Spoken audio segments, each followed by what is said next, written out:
Okay, this video is going to kind of tie in to one I made before this about Delta Team Tactical and Davison.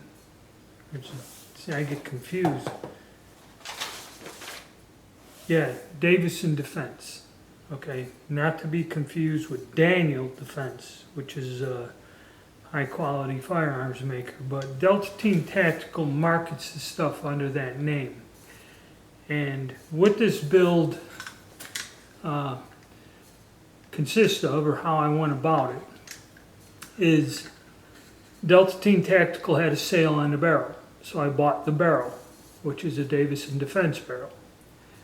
And we'll get back to that, of who makes it or the quality of it and that, because I've heard different rumors and stuff. And I guess people have said they've called and asked who makes the barrels, and they tell them they can't tell them because they're proprietary and it violates their contract or whatever. So what I bought from Delta Team Tactical was the barrel, the upper receiver, which for 458 SOCOM, you have to have a special receiver. You have to have somebody mill out the ejection port a little wider. What they do is mill it, but still keep it to where a standard door will work. But it has to be trimmed out a few thousandths here and there to get to work. And that was made by Aero Precision. Got the box right here. Aero Precision I'm not worried about. I have confidence in them. There was a local dealer that all he sold for his AR-15 components was Aero Precision. So I got the barrel, the Aero Precision upper, and a forward assist. The door I took off of my 300 blackout build and the operating handle. I went online on eBay and found this hex or octagon carbon fiber handguard. And this has a barrel nut, goes down on the lower, you torque it, then you got another device that you line up with the gas tube, bolt that down, and then you slide the carbon fiber handguard onto it, bolt it, and it also came with an end cap so you can bolt it and seal the whole thing up. I used from AIM Surplus a low profile gas block, which is I think 930 thousandths in diameter. It's like the largest one they sell. And this took I believe a carbine length gas tube. So that's where I did it. And then Fitz Tactical, I got this muzzle brake, this stainless steel muzzle brake that goes on there. It's the correct thread and the right diameter, and it's even marked 458 SOCOM. Comes out to the side and it's got little ports on the top. And the reason I got this, other than Panzer style muzzle brake, which is wide and looks like a thing off an artillery piece, I kind of like this streamlined thing better. I didn't want this giant thing hanging off my rifle. It's just a matter of personal choice. I just got a dot scope from Centerfire Systems, the UTG or whatever. They make these pretty simple scopes. I didn't want to get nothing too expensive in case this thing rattles it, and we'll see as we go on. And then the bolt and carrier, I can't remember where I got it, but I remember I couldn't find the bolt carrier group. I could find bolts, bolt heads, where you had to get a carrier, but I had to look around for a bit, and I finally got the bolt carrier group, you know, the bolt and the carrier. And if you look at that bolt,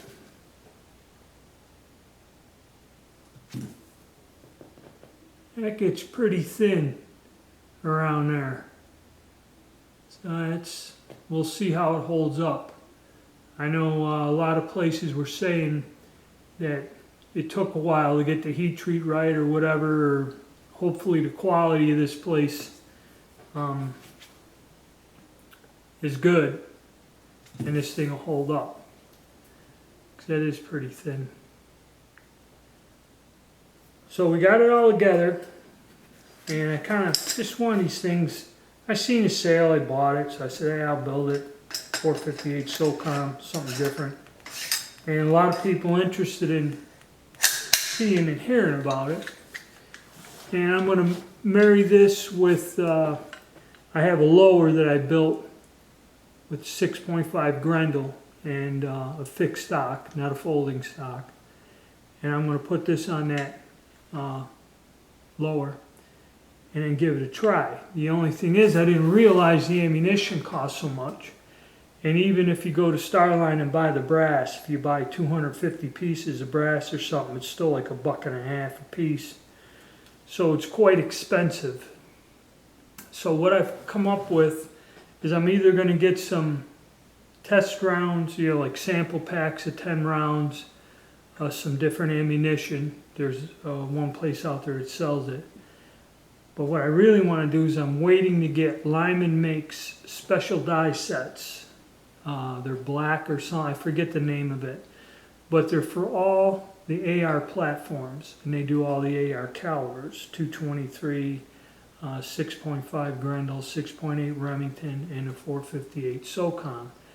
And it's a 4-die set of small base dies is what you need for your semi-automatics or your ARs. You like the small base. And they also have a cartridge headspace, or cartridge, you call it a headspace checker or whatever. You drop your cartridge in. If it goes down flush into the checker, that means that your cartridge will fit in the rifle, because the checker is cut out to the minimum chamber specification. So it's a way of checking your reloads, which is pretty neat, and it all comes in one kit. Unfortunately, they've been sold out unless you wish to pay over $100 from one of the sets. And I'm waiting for it to get back on from back order and get the Lyman set. And plus check out this new product that Lyman's making. Now, as for the bullets, probably the least expensive route to go is I seen on the website Graf & Sons. There's a company that sells a bullet, even though I didn't get into the powder coating. They have another coating called high-tech coating, and I've heard about this. And I went to NOE Bullet Molds, and they make bullet molds specifically to use this high-tech coating or powder coating. You use either or, but he recommends to go with the high-tech. And basically what it is, it's a plain slug with no grease grooves, and you cast your bullet, and then you got to give it a powder coating or a coating, which basically you're making a lead bullet that is jacketed with a polymer finish or powder coating finish, which acts like a jacket. So I'm going to go that route. So I ordered the bullet mold because they had a sale, and I'm going to get 460 diameter bullets, about I think they're 350 grain. So that's coming. The high-tech powder coat stuff is coming, and that's a little bit different than powder coating, the high-tech coating. You mix the bullets, I guess, in the liquid, and then you let them dry. You let the liquid dry on there, then you bake them. But again, you're going to have to do 2-3 bakes, which is kind of why I didn't go any further with the powder coating. Plus, I didn't like the lumpiness and the weird, when you put them all in a basket, they get them, when they stick together, there's spots and little anomalies or whatever, unless you go and stack the bullets. Fortune Cookie 45 Long Colt there, he makes a ton of videos, and he tried high-tech coating, and he wasn't quite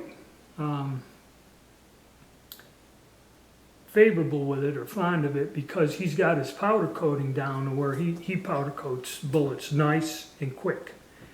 And the high-tech coating is just a little bit more time consuming. He said the coating's good and everything, but he just doesn't like the idea of having to run it through 3 times until you get a good coat on there. But the coat comes out pretty even, nice, uniform, and that's what I'm kind of looking for. So I'll go that route and see, because with this thing here, the biggest expense after the build is going to be the ammo. And you know, I don't need any high performance. I'm not going to go hunt with it or whatever. I'll test some of that ammo out to see how it works, but I'm not going to specifically reload hollow points, or there's a load using a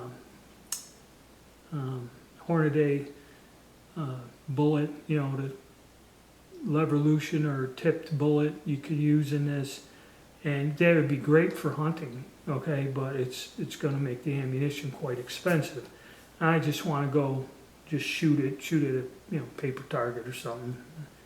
But I'll look into all of that when we get there, but we're going to, you know, try this new high-tech coating out, and maybe I'll get back into where I do some testing with the powder coating and see how that goes. Because probably for like rifle bullets, that's the way to go, because I had trouble leading up that one Mosin Nagant, and I'd like to go and coat those bullets, powder coat them, whatever, and then try it again and see if that helps with the leading on that. So that's where we're at with this thing. It's pretty interesting. I've told several people about it, and they've asked a lot of questions about it, and a lot of people want to see this in action. Well, I'm working on it. I got it together, and I got to work on getting dies and some ammo, or like I said, if you know, I'm back ordered on the dies long enough, I'll just get some test rounds and put, you know, 30-40 rounds of assorted ammo through here and just test her out. But that's where we are with this. Kind of interesting 458 SOCOM, something different and exotic. So something we're going to work on here when I get the time.